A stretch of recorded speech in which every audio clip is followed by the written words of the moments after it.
ప్రముఖ global star Dhanush హీరోగా captain Miller cinema తెరకెక్కిన సంగతి తెలిసిందే. ఈ సినిమా జనవరి నెలలో విడుదల కానుంది. సంక్రాంతి కానుకగా ప్రేక్షకుల ముందుకు రానుంది. తమిళంతో పాటు తెలుగులోనూ విడుదలవుతోంది. మూవీ విడుదల అవడానికి కొద్ది రోజులే ఉన్న నేపథ్యంలో చిత్ర బృందం తాజాగా ఆడియో లాంచ్ కార్యక్రమాన్ని ఏర్పాటు చేసింది.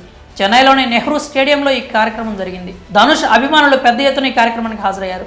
కార్యక్రమం ముగిసిన తర్వాత కెప్టెన్ మిల్లర్లో నటించిన నటికి చేదు అనుభవం ఎదురైంది. ఓ వ్యక్తి ఆమెతో అసభ్యంగా ప్రవర్తించాడు. దీంతో ఆమె అతనికి తగిన విధంగా బుద్ధి చెప్పింది. కెప్టెన్ మిల్లర్లో నటించిన ఐశ్వర్య రఘుపతి ఆడియో లాంచ్ కార్యక్రమానికి హాజరైంది. కార్యక్రమం అయిపోయిన తర్వాత జనంతో పాటు బయటకు రావడానికి ప్రయత్నించింది. ధనుష్ అభిమానులు ఎక్కువగా ఉండడంతో వారిని దాటుకుని ముందుకు వెళ్లడం కొంచెం కష్టంగా మారింది. ఈ నేపథ్యంలో ఓ వ్యక్తి ఐశ్వర్య రఘుపతితో తప్పుగా ప్రవర్తించాడు. ఆమె వెంటనే అతన్ని గుర్తించింది. ఆ యువకుడిని పట్టుకొని కొడుతూ తిట్టింది. తన తప్పు తెలుసుకున్న ఆ యువకుడు ఆమెకు క్షమాపణలు కూడా చెప్పాడు. అంతేకాదు అక్కడి నుంచి పారిపోయే ప్రయత్నం చేశాడు. అయినా ఆమె ఆగలేదు.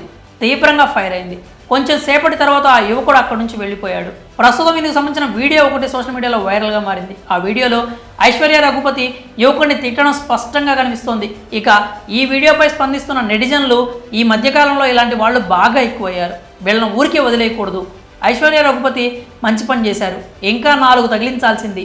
ఆడియో ఫంక్షన్లో సినిమా వాళ్లకు చేదు అనుభవాలు ఎక్కువ అవుతున్నాయి అంటూ కామెంట్స్ చేస్తున్నారు. కాగా కెప్టెన్ మిల్లర్కు అరుణ్ మాధేశ్వరన్ దర్శకత్వం వహించారు. ధనుష్ సరసన ప్రియాంక అరుల్ మోహన్ నటిస్తున్నారు. శివరాజ్ కుమార్, వినాయకన్, నివేదిత సతీష్, ఐశ్వర్య రఘుపతి, ఎడ్వర్డ్ సొన్నెన్, బ్లిక్ కీలక పాత్రలో కనిపించనున్నారు. ప్రముఖ మ్యూజిక్ డైరెక్టర్ జీవి ప్రకాష్ సంగీతం అందించారు. సెంథిల్ త్యాగరాజన్, అరుణ్ త్యాగరాజన్లు నిర్మాణ బాధ్యతలు చేపట్టారు. కెప్టెన్ మిల్లర్ ఆడియో లాంచ్ కార్యక్రమంలో తనతో తప్పుగా ప్రవర్తించిన వ్యక్తికి ఐశ్వర్య రఘుపతి బుద్ధి చెప్పడంపై మీ అభిప్రాయాలు కామెంట్స్ రూపంలో తెలియజేయండి.